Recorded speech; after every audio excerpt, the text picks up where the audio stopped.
Welcome to Trulyfit. Welcome to the Trulyfit Podcast, where we interview experts in fitness and health to expand our wisdom and wealth. I'm your host, Steve Washuta, co-founder of Trulyfit and author of Fitness Business 101. If you were watching this podcast on YouTube, congratulations, you found it. I usually do not do the Thursday solo episodes on video. I like to look around as I think, and because I do this off the cuff, I'm just speaking off the top of my head. Sometimes I find it hard or difficult to look at the camera the entire time. So I apologize in advance if you're watching this rather than listening to this.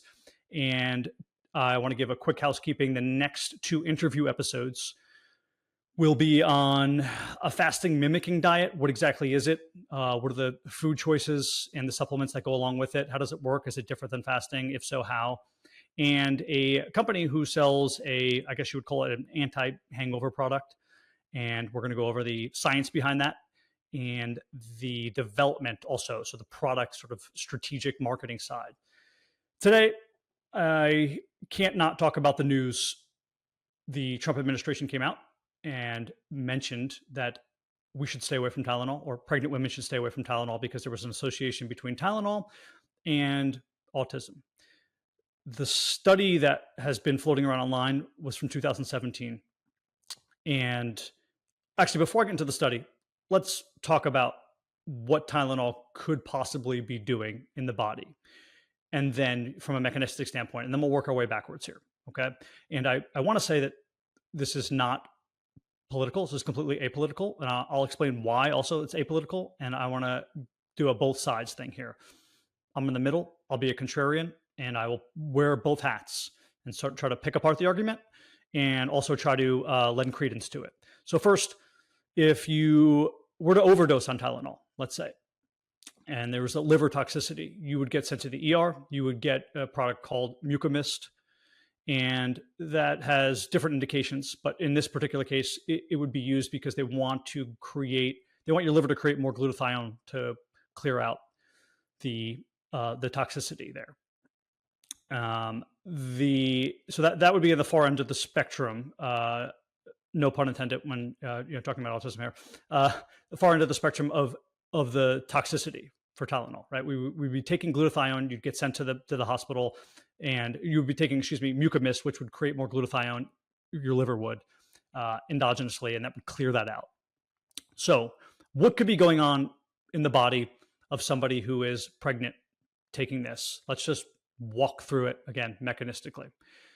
If that person is creating undue stress onto their liver, if it is passing on to the child, it's creating undue stress on them, and they don't have the repair mechanisms from the glutathione in order to be working in other neurodevelopment areas and DNA synthesis. Could this cause an issue? Well,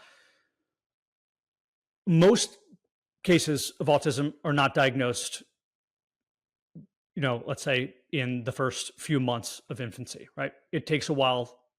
You'll have a lot of parents who come out and say, my child was completely healthy. There were no issues until there was. There was no development issues. Maybe my child was even ahead on development skills. And then all of a sudden, boom. So how would taking Tylenol in utero affect a baby who doesn't seem to be affected at all in the first year or two of its life, and then suddenly it comes back to affect them? That doesn't really add up, right? That's not adding up. Where's the gap in between this sort of like acute damage and issue that Tylenol caused, and the fact that these kids are coming out with no issues? This is according to the parents, right? And then there is an issue. So that doesn't really make sense. Now, maybe let's expand on this a little bit more. So if you think about what the claim is from the online world, is that if there's an issue with the MTHFR mutation, right? So there's a gene and it helps methylate.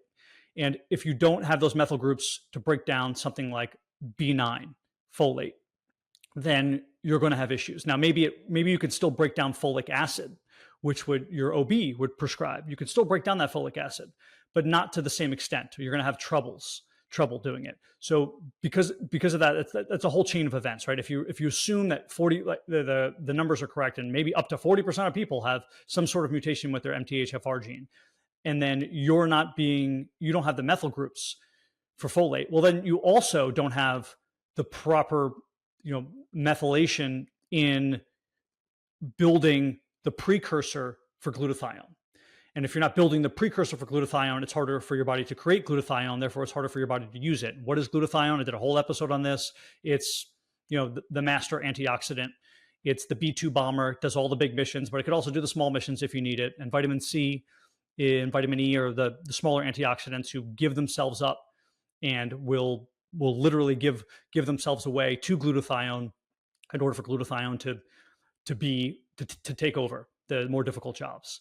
So, that's a very high level, quick way of describing it. But let's go back maybe to the actual study, because I think maybe I'm getting too far ahead. So in the study, they took 3 groups and of, let's say, 1,000-ish people, and they took the umbilical cord blood. They divided it into 3 groups. They looked at the metabolites and they said, okay, this is going to be high metabolites of acetaminophen, medium, let's call it mid-tier, and low. And then years later, when they looked at the autism and ADHD rates of those groups, they looked specifically at the low and the high. And they said, what's the difference? And let's just call it 3, right? ADHD was like 2.8 and autism rates were maybe, mid 3s, but let's just call it 3 to make the numbers easier. You have 3 times more likelihood if the umbilical cord blood was high and acetaminophen metabolites as opposed to low of having an ADHD or autism diagnosis. Well, a lot of problems with that. Number one is when we talk about 3 times, what is the actual number? I didn't see the actual number. Maybe it was somewhere in the study. I didn't read it. I just read 3 times. So if that number is, let's say there was 7 people who had it in the low, who were diagnosed with autism, and 22 or 23, or a little over 3 times in the high, well, those numbers might not stay in that ratio had you done a study 5 times or 10 times or 20 times as big, right? Now, if those numbers are much higher, right? If you're talking the difference between 120 and 400, at some point we have to look at those numbers and be like, well, that ratio might be sticking here, right? And then maybe there's something to it. But even if there's something to that ratio, they're not explaining the mechanistics. I just tried to explain mechanistically what could be going on with Tylenol, but there was no explanation mechanistically. There's just a pure correlation here, right? In the high group, there was a correlation. In the low group, there's a correlation. Again, why that can be sort of, debunked or, questioned is because if the mothers were doing some sort of acute damage to the child because of Tylenol, I should say the mothers, that sounds terrible. If Tylenol was doing excess damage to the child acutely in utero, well, then we would have saw that right afterwards, right? You would see that directly afterwards. That wouldn't play out 2 years later into the child's neurodevelopment. So that doesn't add up for me. Now, sticking on the MTHFR gene mutation issue and the folate, this is a little bit more interesting because we know that an OB is going to recommend you take folic acid. They're going to say folate, but really where you're going to get it is from folic acid, because you're not going to really get that form if you're just taking your average vitamin over the counter or you're eating more bread. It's coming through folic acid. And if you don't have the methyl groups because you have that gene mutation, in order to turn that into the active version in an easy way, and your body's working in overdrive to do it or can't do it at all, well, there's going to be a problem. Now, here's where some questions come into play.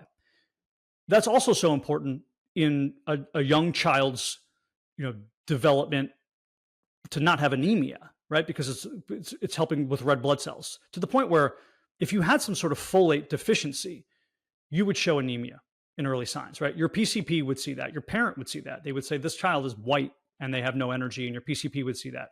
So you can't really, these aren't mutually exclusive. So you can't have no anemia present in the child from a lack of folate, but then also have a neurodevelopment issue from the lack of folate, right? If the folate wasn't there for the child's neurodevelopment, it also wasn't there and it was causing anemia.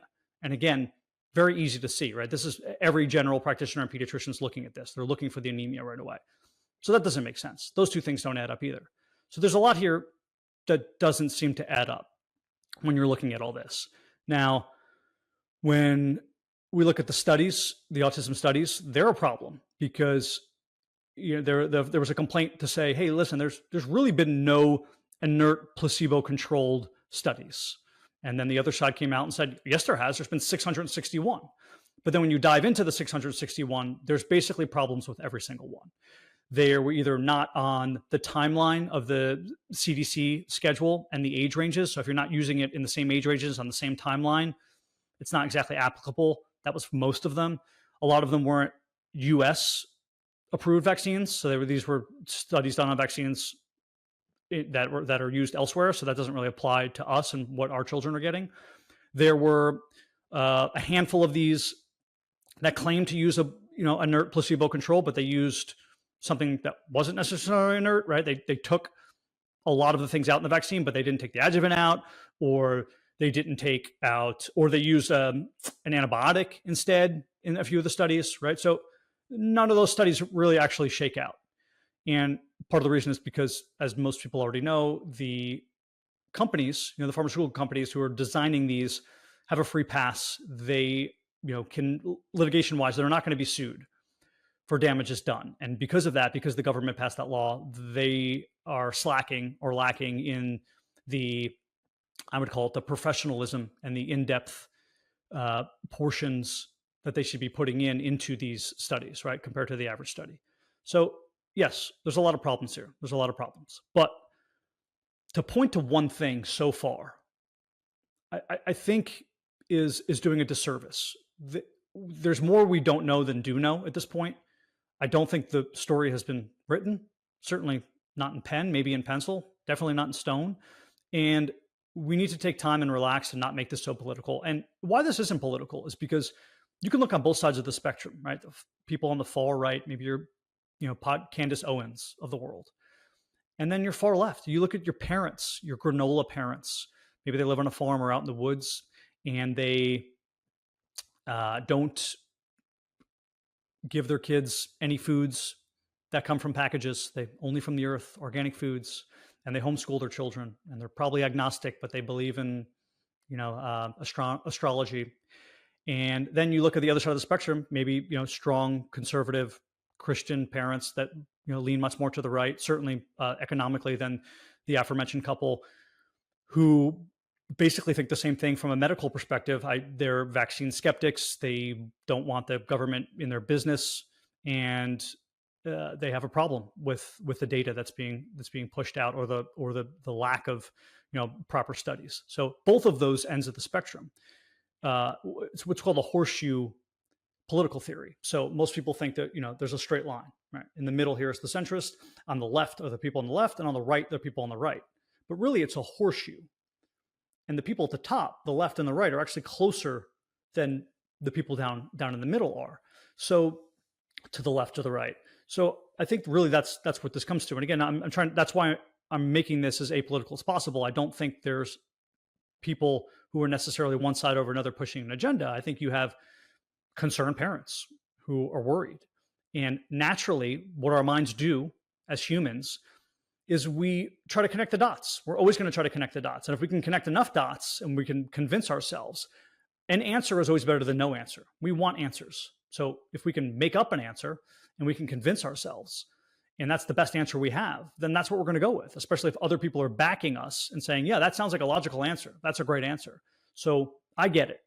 And again, I've sort of done it already. I could easily logically pull out why having the gene mutation for MTHFR and having a lack of glutathione. We already know, and there was a study done in 2012, autistic patients had 20 to 40% less active glutathione. Why is that though, right? It's a chicken and egg. In a lot of these disease states that the glutathione studied, is it that they have low glutathione because their bodies are in oxidative stress, causing them to use more glutathione, so they're low on it? Or is it that they have some sort of congenital issue where they have less glutathione and that's causing them to be in a disease state? It's a chicken or egg. I don't think that's necessarily been resolved yet. But if you look at the Tylenol study, again, it does seem, right, if Tylenol is is affecting people in any which way, we know from Tylenol toxicity that it is causing you to need more glutathione in order to clear things out. And if you can't produce that because you have the MTHFR gene mutation and you can't make the precursor, and you also have a folate related issue, folic acid, folate related issue, because you can't methylate that as well, then yeah, you're going to have DNA synthesis and repair issues, and eventually maybe, neurodevelopmental issues and cognitive issues. I mean, it makes sense. It does. But again, I can poke holes in that by saying, if they have that, why don't they have anemia? And all we have to do is find one person, right? One person who's diagnosed with autism who has neither the MTHFR gene, right, and didn't have an excessive amount of, Tylenol usage. You find one, which I promise you there is, and then this all goes away. So really the biggest problem here in all of this, and I hope we can have a both sides thing on this, doesn't matter how you think about this. Again, I'm not the most scientific expert in any of this. I have very few expertises in life. Okay, goal line defense, my expertise. Golf club economics, how much golf clubs cost, my second expertise. How to put on a proper training session without planning whatsoever and do it effectively and in a safe manner, my third expertise. That's really about it. Okay, I don't have many other expertises outside of that, but I do talk to experts and I can form opinions after talking to those experts.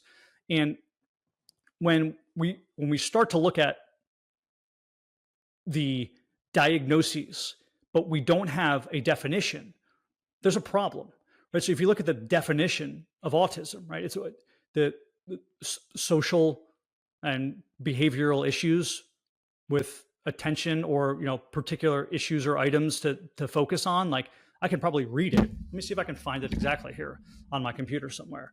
It's if you're going to define autism, a pervasive developmental disorder characterized by severe deficits in social interaction and communication, extremely limited range of activities and interests, and often in the presence of repetitive stereotype behaviors. I mean, it's too vague, right? There's no specifics there. It's completely subjective.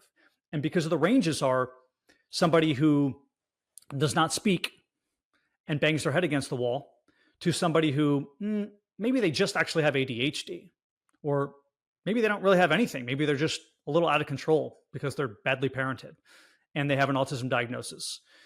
It's too far of a range when we don't have one of the two. You can't, A, have no definition that's specific, right? You can't have an umbrella term. And then B, not have a mechanistic factor you're looking for. You need a strong one way or the other. So let me give you an example. I'll just do this off the cuff. If I was doing a study on lower leg pain, right? So undiagnosed lower leg pain. You have some sort of pain between your knee and your toe. We're not sure what it's coming from. It radiates somewhere in your leg. We would have what's called exclusionary criteria or disqualifiers inside of that study. And what would be an exclusionary criteria? Well, I don't know. If you have chronic turf toe, we wouldn't let you in the study because that could potentially be causing your issue, right? That's a previous diagnosis. If you had ACL reconstruction a year and a half ago, if you had a tib-fib fracture 9 months ago, right? All of these things would be discrediting, right? Exclusionary criteria, you're not in the study. If you had, maybe a herniated disc in your lumbar region, well, no, that could be radiating pain down to your leg, that, and you had that diagnosed. Exclusionary criteria, you're out of the study. We don't get that when we look at autism. And I don't even mean the studies. I'm talking about the people. Forget about studies. I'm talking about the diagnosis, right? When we're talking about diagnosis, if you have another diagnosis or secondary or tertiary diagnosis, and the etiology actually lends better to that one, then we can't look at the autism as the problem. If you have CP, if you have a chromosomal deletion, if you have fetal alcohol syndrome, and you also have an autism diagnosis, which is the case, right? All these people will likely also have an autism diagnosis, right? It's more likely than not in this case in 2025. All of those issues could be causing what you're considering the autism is causing. How could you even diagnose them as autism? Why does it happen? Well, there's a practical real world side to this. Not everything is science. When a pediatrician or a general practitioner is in an office, they're not gods. They're just normal people. They have a long day. They're seeing 24 patients in a day, maybe. And parents are bullies sometimes. And the pediatrician might say, I don't think they're on the spectrum. And the parent goes, well, look, they have all these signs. They meet X amount of the qualifications in the subjective boxes you need to check. And the parent really wants it. And if the parent doesn't get it from that pediatrician or that PCP, guess what? They're going to another one. And they're going to get it eventually. And why are they going to get it? Because there's a lot of healthcare benefits to getting it. Occupational therapy and speech therapy and Medicare benefits. So I'm not telling you the parent wants the child to have autism. No, that's the last thing I'm saying. I'm saying if the child has a developmental issue or a neurological issue, they might pack autism on top of as a secondary diagnosis when that's not causing it, right? The etiology behind that is points to the CP or the chromosomal deletion. So it's a problem. It's to say it's not overdiagnosed you're taking yourself out of the seriousness of the conversation, because it is overdiagnosed. Because now that it's an umbrella term and we don't have specifics, any umbrella term is going to be diagnosed more than less. That's just the case with umbrella terms. So we really need to narrow this down or break it down into multiple groups, right? Not have an autism spectrum. Or we need to find that one mechanistic marker that we're really looking at. And I know they're looking for that in genes. That's another thing that sort of perturbs me when someone says, well, it's genetic. Everything's genetic. Every single thing is genetic. You can't point to something in a human that's not genetic. What does that even mean? Tell me something that's not genetic. If I fracture my tib fib, which we should talk about, that's also somewhat genetic, because 4 other people could have hit it the same way and none of them might have fractured it based upon my bone density, which could be genetic.